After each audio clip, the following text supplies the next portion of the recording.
आता मी ते फोटो बघितले, मी आधी बघितले नव्हते. इतकं वाईट कृत्य त्या नराधमाने केलं. म्हणून मी सरकारला असं सांगतो, फाशी मिळणार नाही.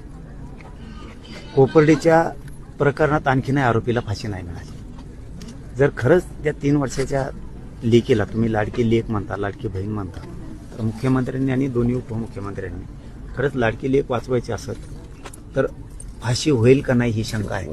त्यापेक्षा एन्काउंटर करून टाका.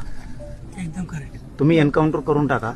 हे चार्जशीट काय लवकर येणार नाही, हे साक्ष पुरावे काय लवकर सापडणार नाहीत, पळवाटा कायद्यातल्या खोप शोधल्या जाणार.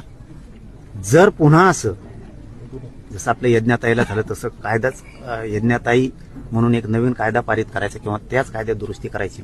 2 महिन्याच्या आत चार्जशीट दाखल करून बाललैंगिक अत्याचाराचा जो कोर्ट आहे, जो अधिनियम आहे, त्या अंतर्गत ही केस चालवायची. सेपरेट बेंच द्यायचा आणि ही केस तातडीनं चालवायची. 2 महिन्याच्या आत आरोपींना फाशी द्यायची. 2च प्रयोग करणं सरकारनं गरजेचं आहे, तरच राज्यात दाग जाईल. पहिला प्रयोग एकतर आरोपीचा लगेच एन्काउंटर करणे, तर तुम्ही लाडकी लेक म्हणा, लाडकी बहीण म्हणा, नसता तुमच्या तोंडाला काळं पासून घ्या तुम्ही सरकार म्हणून.